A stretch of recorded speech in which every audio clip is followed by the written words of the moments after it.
They put on their t-shirts with their kids, they walk to Mission Park, and they play with them. And this is where change comes from. It comes from individuals getting together like we did 31 years ago to start that food bank and doing something, and then government get out of the way and just be an expediter for them. And I'll do that in any way I can. Thank you. Given the growth rate of our local farmers markets and other local and organic food-related businesses, it is important to preserve land within Athens, Clarke County for small-scale agricultural production.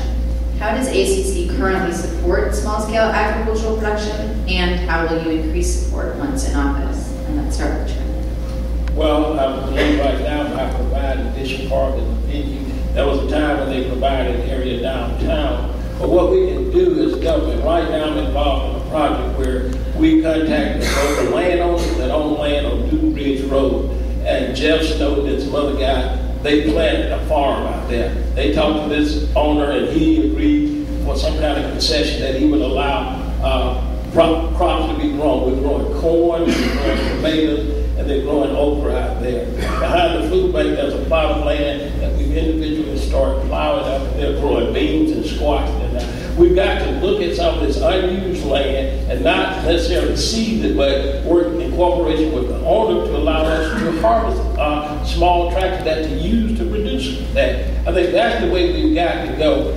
There may be some incentives that the government can provide, but again, with this particular individual on a large scale, all he wanted was a goodwill, and everywhere we're going, we're telling them he allowed us to use his land so that we can produce locally grown food, and all of this food that is produced there is donated to the food bank and distributed to the agency, so it's getting out there. We have to look at other opportunities there. We only have so much land. There's so much land that just sits idle, and we can't get the owners to allow us to harvest our products and grow our products there, and thereby there's a dual use for it. And when they get ready for it, we move on to another area. But we need to see if there's some incentives as the mayor and commission that we can provide. But the goodwill has been enough so far. We'll continue that effort. So there's a couple of things Clarke County is doing right now. We have an AR zone set around the border, prevent sprawl. That's been a really good thing for us. It preserves the agricultural land. In the past couple of decades, we have lost thousands of acres of farmland in Clarke County. I think the AR zone being put in place has really solved that issue. One of the things, there's also the Athens Area Land Trust that does a program where you can put a farm in perpetuity where it's going to be maintained as a farm or as land that it won't be able to be developed. And those are a couple of things that the government can work with.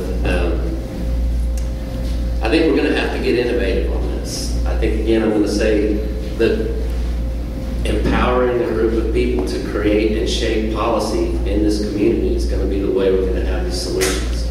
It's not going to be just a couple of us hanging out in the room talking about it. It's going to be a huge community-wide effort to make this happen. And the government is going to have to be proactive and innovative in creating these solutions. And as mayor, that's one of the things I'll do, is creating the infrastructure where we can get the food to the people that need it the most. I think one of the most important things is the available land that's out there right now that we often pass by that's simply just overgrown. And if we can, I think I've mentioned incentivizing this before, but the tax commissioner just shut me down there. So we'll try to just encourage it instead, and say that, folks who have vacant land they're not doing anything with, they should be inclined to support their community and allow us to develop that land in agricultural ways until they do something else with it. I've been told that you need about 9 months to a year to develop that land, and many of these properties have been sitting around for years now. So it is important that we do that, and it's also important that, I have to agree with Spencer on this, that this has to grow beyond the mayor's office. We can't just sit up there and dictate anything about our local food movement. We've got to encourage and include the rest of the community in our efforts to grow that and to make sure that the resources are there and we're not also putting up unnecessary roadblocks. So.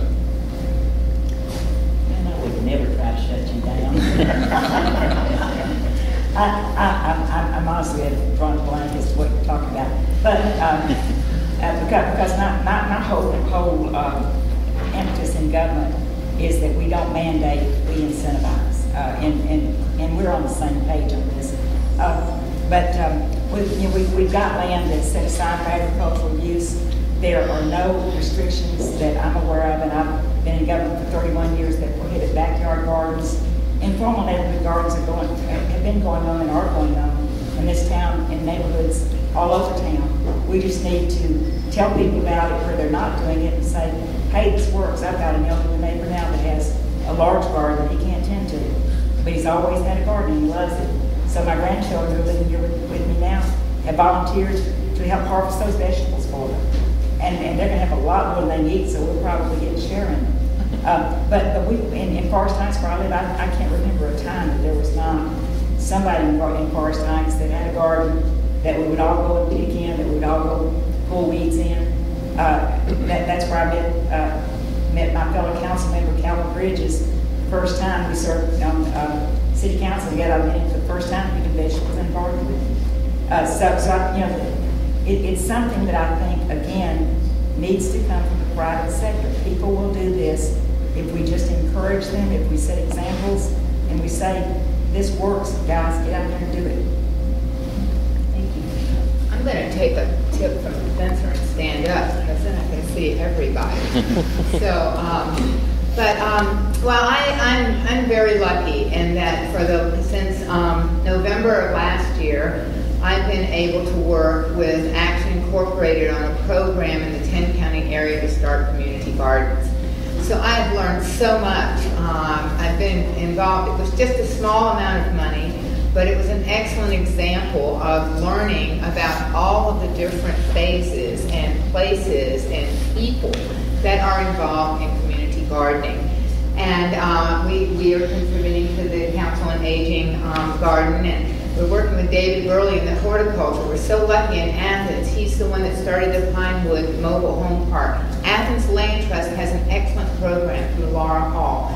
These are, as everyone here has said, our community is filled with valuable and vibrant resources that government can work with, but it shouldn't squelch in any way. It should grow them in such a way that we are integrated and become much stronger. We don't need to duplicate, we don't need to replace, we don't need to shove around in any way. We really need to just support and work with. Community gardens are a very tricky thing. They almost have to be organic, and I'm not talking about not using fertilizer. I'm talking about communities and people that come together naturally. It's convenient, has to be convenient. Schools are wonderful. We've talked with a number of schools about starting gardens, and we want to figure out how to do that. But we need a model. We need a model that's in a community that will support that garden during the summer, which is the highest growing time, and schools don't want responsibility for something that's happening in the summer. So that's just one. Churches are a whole nother, there's just a whole bunch of realms. I'd like to do Sunday school lessons that talk about nutrition and gardening. Our local farmers and cooks need a central facility where they can bring their goods for canning, preserving, and cooking to increase their revenue through the sale of legally produced value-added products. What can be done about the pressing need in Athens for a community kitchen or processing center? Well, I think there's already been a couple of meetings in place, no pun intended, about trying to figure out who's going to take the lead in creating this community kitchen. There's microeconomic development loans that are available through community development block grants administered by HED here in Clark County. They're kind of tricky. They're not, can my mic go up? They're kind of tricky. They're not sustainable. Check. I'm all right. Can y'all hear me? They're not sustainable because we don't know if that money is still going to come from the government, okay? Habitat for Humanity, the state support organization that I'm the treasurer of, has been instrumental in, I say, advocating, not lobbying, to the federal government to keep these CDBG grants in place for our communities. But the good news is there is a sustainable opportunity that just occurred over in Gwinnett County. You get a banker together, you get a caterer together, and you get a bunch of folks that need a health department inspected kitchen together.